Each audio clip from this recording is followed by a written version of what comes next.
Monsieur Déda, il est tout à fait certain que vous avez étudié la Bible en profondeur. Or, tout lecteur même occasionnel de la Bible le sait, et vous l'admettrez aisément, que le Saint-Esprit est mentionné comme étant présent sur la terre, et ce, depuis la création du monde. Déjà dans la Genèse, l'Esprit de Dieu se mouvait au-dessus des eaux. Mais Jésus a parlé de la venue du Saint-Esprit d'une manière bien différente. Et c'est ce qui a visiblement semé la confusion chez l'un des premiers intervenants, vous savez, car il est si facile de s'embrouiller au milieu d'une si vaste foule. Vous êtes à l'aise avec une telle foule, mais vous savez, et on n'est pas formé. Alors donnez-moi. Quelle est la question? La question est la suivante. Monsieur Déda, admettez-vous que le Saint-Esprit était présent sur la terre? Vous avez prouvé cela, en fait, pour tout ce qui précède Jésus-Christ, dès la création. Quand Jésus a parlé de sa venue, du Consolateur promis, il parlait sûrement du Saint-Esprit qui viendrait, d'une manière différente, car auparavant, le Saint-Esprit demeurait avec eux, mais maintenant, il vivrait en eux, éternellement. Ça ne pouvait pas être Mahomet ou le Coran, car il est question d'une personne, d'un « il ». Mahomet n'est pas avec nous à présent. Vous avez répondu à un précédent intervenant en affirmant que les enseignements de Mahomet sont avec nous depuis de nombreuses années. Mais le consolateur n'est pas l'enseignement de Mahomet. Selon vous, Mahomet est le consolateur. Or, la Bible dit, Jésus a dit, « Ce consolateur demeure avec nous éternellement ». Ce qui veut dire que vous essayez de nous faire croire que Mahomet est ici avec nous, maintenant et pour toujours. Merci. Si vous relisez les Écritures une fois de plus, votre évangile de Saint Luc, vous y lirez l'histoire de Lazare, ou d'Yves. Vous savez qu'il y avait un homme qui rôtissait en enfer, et il souhaitait qu'Abraham dépêche quelqu'un pour tremper son doigt dans l'eau et le lui mettre dans la bouche. Alors il dit, entre nous, il y a une barrière qu'on ne peut franchir. Ainsi, l'homme en enfer fit une requête. Il dit, permets-moi de retourner et avertir mes frères du châtiment qui les attend ici, s'ils ne changent pas leurs habitudes et ne se repentent pas. La réponse qui leur fut donnée fut la suivante. Ils ont Moïse et les prophètes. Ce verset, vous le connaissez? Avez-vous déjà entendu ce verset? Qu'ils ont Moïse et les prophètes. Moïse est-il avec nous? Non. Mais c'est ce que dit la Bible, qu'ils ont Moïse et les prophètes. Moïse et les prophètes. Cela signifie que Moïse est avec vous par leur enseignement. Les prophètes sont avec vous par leurs enseignements. De même, de manière identique, Mahomet est avec nous par son enseignement. Pas besoin d'être là. Jésus est avec nous par son enseignement. Ses paroles sont avec nous. Moïse, son enseignement, les 10 commandements, sont avec nous. Moïse est avec nous.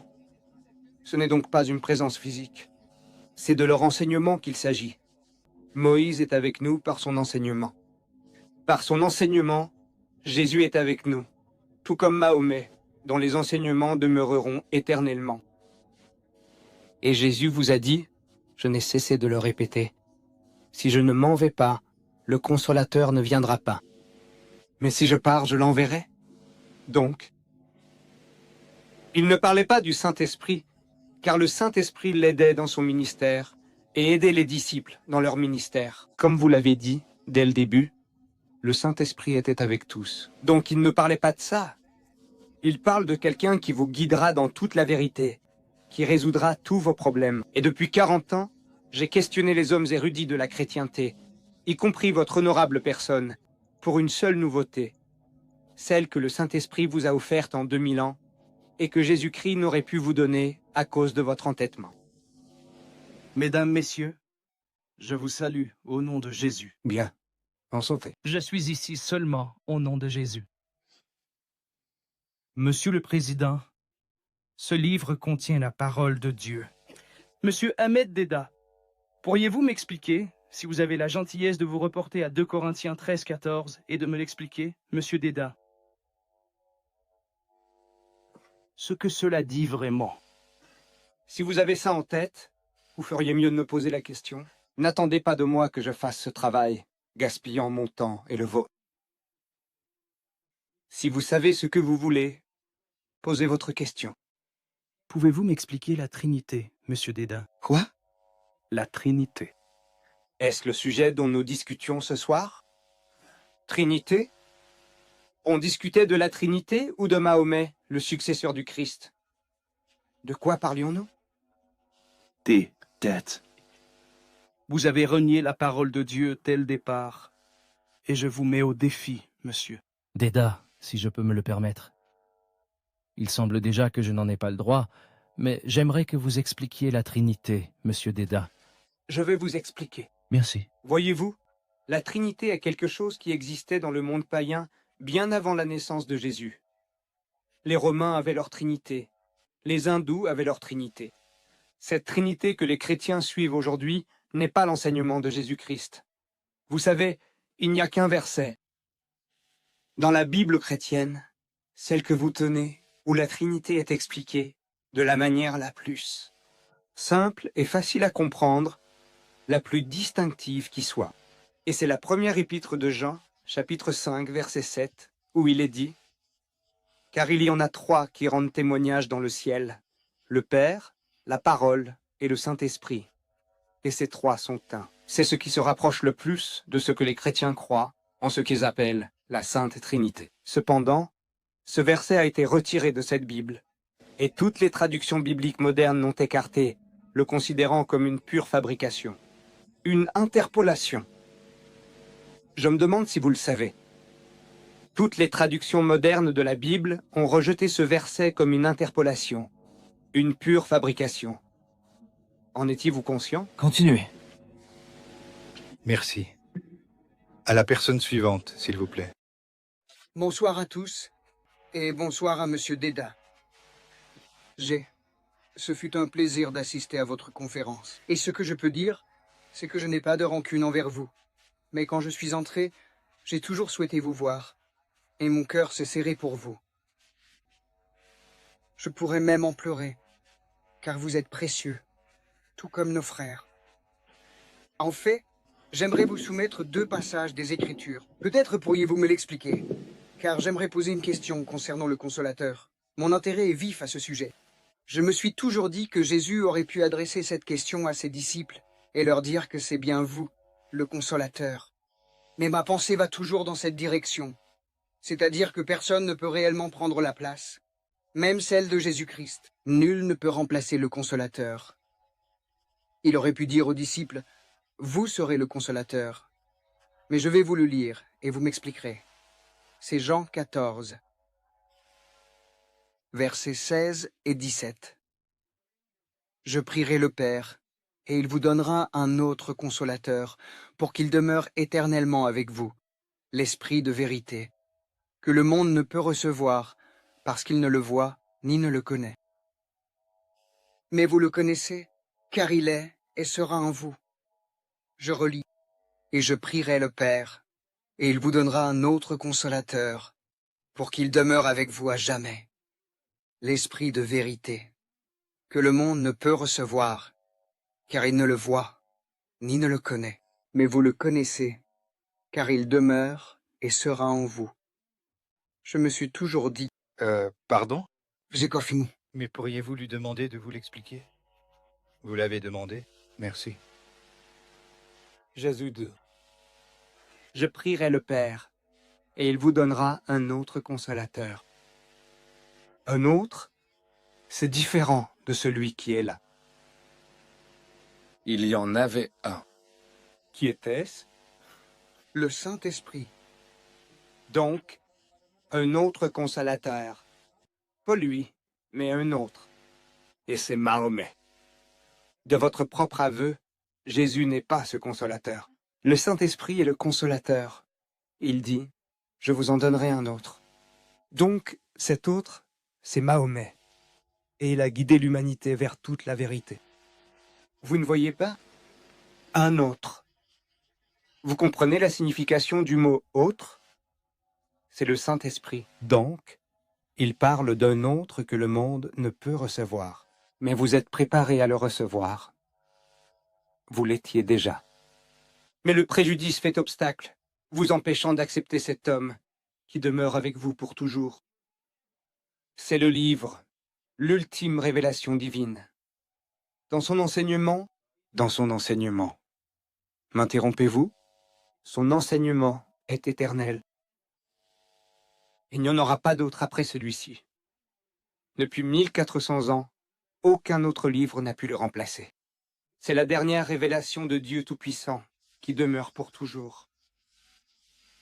Frères, par souci d'équité, veuillez poser la prochaine question. La Bible a-t-elle jamais été? Ou est-ce la parole de Dieu seulement en partie? Ou peut-être pas du tout? Nous, musulmans, nous croyons que dans la Bible, il y a bien la parole de Dieu. Ainsi, comme je l'ai abordé hier soir avec les versets, Dieu Tout-Puissant a dit, « Je leur susciterai un prophète d'entre leurs frères, semblable à toi, et je mettrai mes paroles dans sa bouche. » Nous savons d'emblée que ce sont là les paroles de Dieu. Puis nous lisons dans le livre d'Isaïe, « Je suis Dieu, et il n'y en a point d'autre. Nul n'est semblable à moi. » Nous reconnaissons que c'est Dieu qui parle. Ensuite, il y a un autre type de témoignage dans la Bible que nous pouvons attribuer aux prophètes de Dieu. Par exemple, Jésus dit, « Il a été dit aux anciens, œil pour œil, dent pour dent. Mais moi, je vous dis, ce sont ces mots. Il a été dit aux anciens que tu ne commettras point d'adultère. Mais moi, je vous dis que quiconque convoite une femme a déjà commis l'adultère avec elle dans son cœur. » Ce sont les paroles d'un prophète de Dieu. Il y a donc un type de littérature dans la Bible que nous pouvons reconnaître comme la parole de Dieu. Il y a un autre type de témoignage que nous pouvons reconnaître comme la parole du prophète. Puis il y a un autre type de témoignage dans la Bible, où des gens écrivent d'après ce qu'ils ont entendu en tant que témoins oculaires, auditifs, ou par ouï-dire. Par exemple, il est dit, « Tandis que lui, Jésus, cheminait-il, Jésus, vit un figuier feuillu. Jésus, s'approcha pour y trouver des figues, mais n'y trouva que des feuilles, car ce n'était pas la saison. » Or, ce ne sont pas les paroles de Dieu, ce ne sont pas les paroles de Jésus, mais celles d'un témoin oculaire, auditif, ou écrites par ouï-dire. Ensuite, il y a une autre sorte de témoignage dans la Bible, un témoignage qui est trop horrible pour que je puisse le lire. Trop horrible. Lisez Genèse 19:30. Lot et ses filles, séduisant leur père. Genèse 38. Vous lisez l'histoire de Judas et de sa belle-fille, leur inceste. Cela, nous disons que ce n'est ni la parole de Dieu, ni celle du prophète. C'est de la pornographie qui circulait. Ils l'ont retranscrite dans un livre. Alors, dans la Bible, la parole de Dieu est là. Dans la Bible, il y a la parole du prophète, l'histoire et la pornographie. Tout cela est dans un seul volume. En islam, nous avons un grand avantage sur les autres religions. C'est que le Coran, nous disons, est la parole de Dieu. C'est un volume en soi. Puis les paroles du prophète, les hadiths, un volume à part. Puis nos historiens écrivent l'histoire en volumes distincts.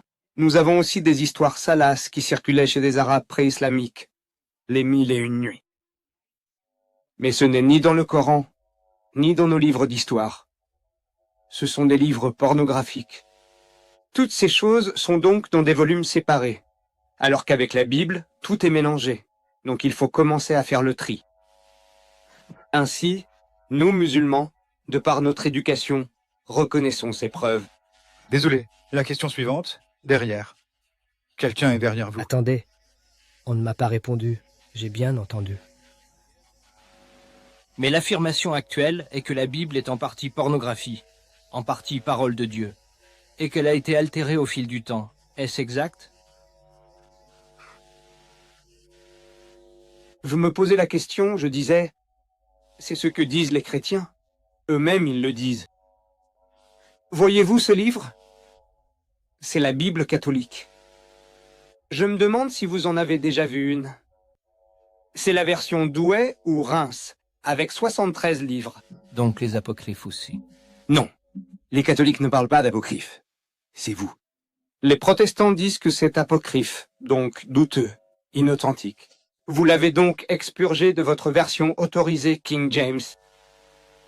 C'est 7 livres.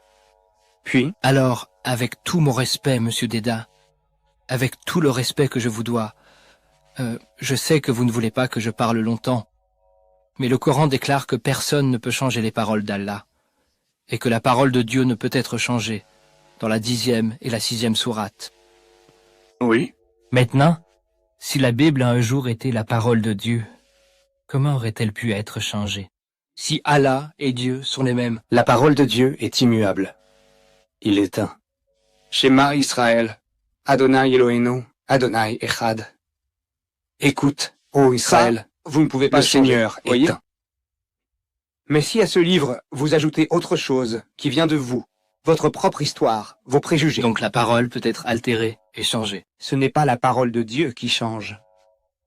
Vous dites que la Bible en est une. Alors vous avez retiré 7 livres, les jetant de votre Bible, de la version King James. 7 que vous avez mis de côté. Il faut l'admettre, vous en avez jeté 7. Celui-ci est antérieur. La Bible catholique. La Bible catholique fut la première. Douai, Reims. Quand la Bible fut compilée en 350 après Jésus-Christ, il n'y avait pas d'église catholique. Exact. Pas ça. Non. Là, il y avait une Bible complète, telle qu'aujourd'hui. Il n'y a jamais eu de Bible sous cette forme, avec tous ces livres que vous avez là, qui aient été canonisés. C'est votre parole, pas un fait historique, monsieur Déda. D'accord. Mais ce que vous avez maintenant, aujourd'hui, vous avez la version King James que la chrétienté utilise. King James. Avec cette version standard révisée. Ils ont jeté beaucoup de ce qu'il y avait là. Et cela par des théologiens chrétiens du plus haut rang. 32 d'entre eux, appuyés par 50 dénominations coopérantes. Ils ont même publié la version standard révisée. J'espère que vous connaissez la RSV. Le passage le plus vivement débattu de la Bible, le 53e chapitre d'Isaïe, qui décrit clairement Jésus-Christ crucifié pour les péchés de l'humanité, a été retrouvé entièrement intact dans les manuscrits de la mer morte, montrant le Messie tel qu'il fut, sans altération, et demeuré inchangé pendant 2000 ans. Pourquoi ne prendriez-vous pas ce texte et ne le liriez-vous pas ce soir aux personnes présentes, en leur offrant un chapitre entier de l'Ancien Testament des Juifs, lu directement de la Bible? Je vous mets au défi de le faire ce soir. Que faire, mon frère? Lisez Isaïe, chapitre 53. La Bible juive, que les Juifs, bien qu'ils nient Christ, n'ont ni jeté ni changé, et trouvé dans les manuscrits de la mer morte. Lisez ça aux gens ce soir, tout le chapitre, pas vos mots. Royer, La parole de la Bible. croyez-vous aux manuscrits? Monsieur Déda, je vous défie de lire cette parole de Dieu à ces gens. Refusez-vous la parole de Dieu? Ce que je refuse, c'est d'être dicté.